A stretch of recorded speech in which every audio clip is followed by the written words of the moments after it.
یہ ویڈیو جو آپ دیکھ رہے ہیں یہ بلوچستان میں آئے روز مسافر بسوں کی روڈ ایکسیڈنٹ سے متعلق ہے۔ نظر آنے والی ریکارڈنگز میں دیکھا جا سکتا ہے کہ سابق وزیر اعلیٰ بلوچستان جام کمال کے دور میں کراچی روٹ پر مسافر بسوں میں لگائے گئے کے بدولت یہ ویڈیوز موصول ہوئی ہے۔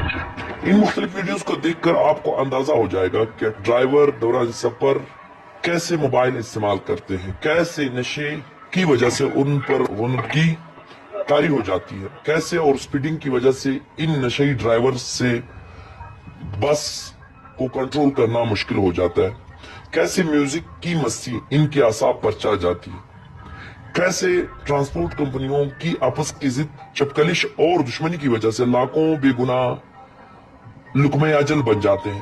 دوستوں، واضح رہے کہ یہ مسائل بے شمار ہیں، لیکن ان مختلف روٹس پر چلتی ہوئی حادثات کا شکار بسوں کی ریکارڈنگ کے مطابق آپ سے ہم کلام ہیں۔ جنوری 2021 کو اس وقت کے وزیر اعلیٰ بلوچستان جام کمال نے کوئٹہ کراچی روٹ پر چلنے والے بسوں میں حادثات کی شکایت پر محکمہ ٹرانسپورٹ بلوچستان کے ذریعے باقاعدہ طور پر ٹینڈر کر کے ایک ٹریکنگ کمپنی کے خدمات لیے تھے، جس میں 216 بسوں میں ٹریکر حکومتی خرچے پر آزمائشی طور پر یہ ٹریکر لگائے گئے تھے، جس کا مقصد یہ چیک کرنا تھا کہ حادثات میں کمی آتی ہے کہ نہیں۔ جنوری 2021 سے جنوری 2022 تک 80% تک کے ایکسیڈنٹ کم ہو گئے۔ اس وقت کے سیکریٹری ٹرانسپورٹ بشیر بنگلزئی نے اس کو خصوصی طور پر توجہ دی، زبردست کام کیا۔ اکثر واقعات کی ویڈیو جو آج آپ دیکھ رہے ہیں، آپ کی سکرین پر یہ ویڈیو چل رہی ہے، یہ اسی وقت کی ریکارڈنگ ہے جو ایس او پی بنائی گئی، جو نوٹیفیکیشن کیا گیا تھا۔ اس نوٹیفیکیشن کے بعد ہر مالک کو مجبور کیا گیا حکومت بلوچستان کی جانب سے کہ وہ اپنے بس میں کیمرے اور دیگر آلات نصب کرے جو کہ کسی بھی محفوظ سفر کے لیے لازمی ہے۔ تین مختلف مقامات میں بیک وقت کنٹرول روم قائم کر رکھے تھے۔ ایک کنٹرول روم موٹر وے پولیس کوئٹہ میں تھا، جبکہ دوسرا کنٹرول روم موٹر وے پولیس ہب چوکی کے پاس ایک پی ٹی اے آفس میں تھا۔ جب تک یہ سسٹم بحال تھا، بس کی تمام تر مانیٹرنگ کی جاتی رہی۔ طے یہ ہوا تھا کہ متعلقہ ٹرانسپورٹر جس کے بس میں یہ سسٹم انسٹال کیا گیا، وہ پورے سال کے لیے 20,000 روپے ایک بس کی ادائیگی ٹریکر کمپنی کو کر۔ جب حکومت بلوچستان نے ادائیگی روک دی اور کمپنی مالکان نے ادائیگی کرنی تھی تو مالکان نے رقم دینے سے انکار کیا۔ اس کو 3 محکمے دیکھتے تھے اور اوور سپیڈنگ پر چالان بھی ہوئے اور مختلف بسز کے دفاتر بھی سیل کر دیے گئے۔ سسٹم جو کہ بسز میں نصب تھا، حکومت بلوچستان کی ملکیت، اکثر بس مالکان نے خراب کر دیا ہے۔ گاڑیوں میں سے یا تو ٹریکر نکال دیے گئے ہیں یا پھر ان کے تار نکال دیے گئے تاکہ ان کی سپیڈ کو مانیٹر نہ کیا جا سکے۔ اور ساتھ ساتھ یہ فیصلہ بھی اس وقت ہوا تھا کہ ٹریکر اور دیگر لوازمات جو ایک نوٹیفیکیشن کے ذریعے کیے گئے تھے، جب تک موجود نہیں ہوں گے اس وقت تک نیا روٹ پرمٹ جاری نہیں کیا جائے گا، جبکہ پرانوی کی رینیول نہیں کی جائے گی۔ اس روٹ کے بعد دیگر تمام روٹس جن میں گوادر پنجاب کو جانے والی کوئٹہ، ژوب شاہراہ، لورائی، سکر اور بولان سے دیگر راستے جو بلوچستان سے دیگر علاقوں میں تک یہ سروس بڑھانے کا ایک فیصلہ کیا گیا تھا۔ لیکن بدقسمتی آپ دیکھیں کہ جام کمال اور بشیر بنگلزئی کے بطور سیکریٹری ٹرانسپورٹ ہٹنے کے بعد یہ معاملہ رک گیا۔ بلوچستان ہائی کورٹ میں ذاتی حیثیت میں آئینی درخواست نمبر 11/20/2022 کو داخل کی۔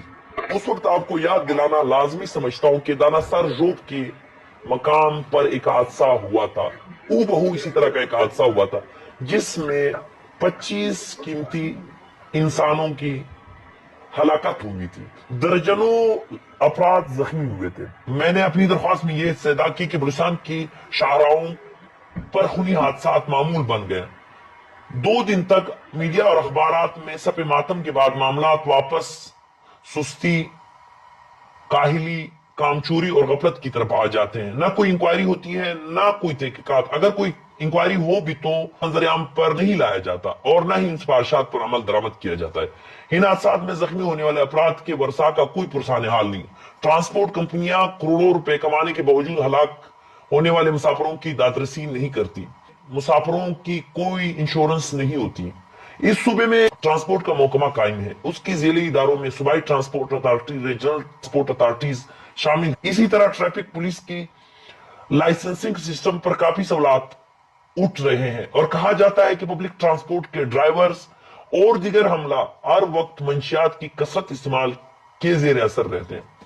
पब्लिक ट्रांसपोर्ट पर कोई हुकूमती चेक एंड बैलेंस नहीं है, जिसकी वजह से हजारों इंसानी जानें इन शाहराहों पर लुक़्मे अजल बन जाती है। माज़ी में भी ट्रांसपोर्ट में तेज रफ्तारी पर काबू करने के लिए ट्रैकर सिस्टम का इजरा किया था, लेकिन रात गई बात गई, मंसूबा भी एक एडाकिज्म का शिकार हो गया है। ये 22 में जब ये हादसा नहीं होता तो उस वक्त मैं मोअज़्ज़ज़ कोर्ट के सामने जब ये दरख्वास्त फाइल कर रहा हूं, वहां इस बात की निशानदेही कर रहा हूं जो जिसकी तस्दीक साथ साथ ट्रांसपोर्ट के फिटनेस, ट्रैफिक के कवानीन, ड्राइवरों की तरबियत और इनके लिए अकेडमी, ड्राइवरों का वक्तन फवक्तन मायना, जिस्मानी मायना और दीगर मामलात पर हुकूमती इदारों की जवाब तलबी की जाए कि ऐसे मुजरिमाना गफलत क्यों बढ़ती जा रही है कि सालाना हजारों इंसान इन शाहराहों पर हादसात का शिकार हो जाते हैं। और ड्राइविंग लाइसेंस की अजरा की निजाम में रिफॉर्म की अशद जरूरत है, क्योंकि इंसानी जानों की हिफाजत का मामला। ड्राइविंग लाइसेंस की तस्दीक ऑनलाइन निजाम की अशद जरूरत है।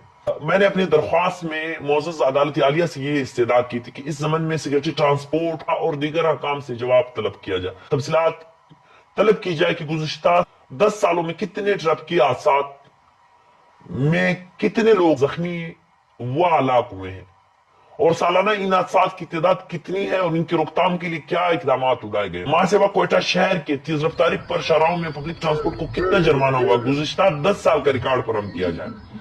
क्या पब्लिक ट्रांसपोर्ट पर कार्गो के असूल वजह है? क्या गाड़ियों का बकायदा वजन चेक किया जाता है कि मुसाफिरों के साथ कोई कार्गो का काम भी इस ट्रांसपोर्ट में किया जाता है? मोटर व्हीकल ऑर्डिनेंस 1965 में सीट बेल्ट है और दीगर कवानीन का जिक्र है, इस पर किस हद तक अमल दरामद किया गया?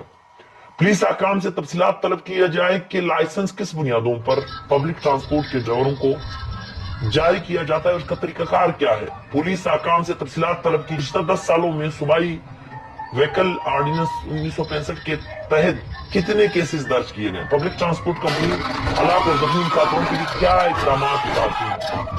क्या इन बसेस की इंश्योरेंस हुई है? क्या सूबाई मोटर ऑर्डिनेंस 1965 के तहत जख्मी व हलाक होने वाले मुसाफिरों को मुआवजा दिया जाता है? इस संबंध में गुज़िश्ता 10 साल की तफसीलात जमा की जाए। मुतलका ऑर्डिनेंस सेक्शन 87A के तहत हुकूमत बलूचिस्तान ने क्लेम ट्रिब्यूनल कायम किया है। ये बहुत अहम बात है कि अगर कोई शख्स हादसे में जख्मी होता है तो क्या बलूचिस्तान हुकूमत की क्लेम ट्रिब्यूनल कायम है? सिक्योरिटी ट्रांसपोर्ट से तफसीलात तलब की जाए कि गुज़िश्ता 10 सालों के पब्लिक ट्रांसपोर्ट के हादसात की इंक्वायरी हुई, कितने कंपनियों के खिलाफ कार्रवाई हुई, सिफारिशात पर कहां तक अमल दरामद हुआ, कितने ड्राइवरों के लाइसेंस कैंसिल हुए, कितने कंपनियों के परमिट कैंसिल और वापस बहाल हुए? क्या पब्लिक ट्रांसपोर्ट के ड्राइवरों का मुस्तकिल बुनियादों पर निशात के टेस्ट और जिस्मानी टेस्टों का कोई निजाम वजह है? कहां तक इस पर अमल दरामद किया जाता है? ये तमाम गुजारिशात मैंने मुअज़्ज़ज़ अदालत आलिया बलूचिस्तान के सामने रखी, इस उम्मीद के साथ कि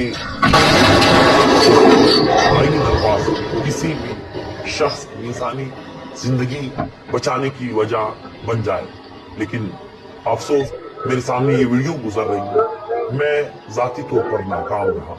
जिस मकसद के लिए मैं गया वो मकसद पूरा नहीं हुआ। उस वक्त मैंने 25 लोगों की मौत का जिक्र किया था, दनासर के मकाम पर 25 इंसानी जिंदगियों की बात की थी और उसको अलमिया करा दिया था। लेकिन आज हमने एक बार फिर देखा कि 42 अपराध मर गए। सोचना यह है कि खराबियां यहाँ पे कौन लोग नहीं चाहते कि ये निजाम ठीक हो।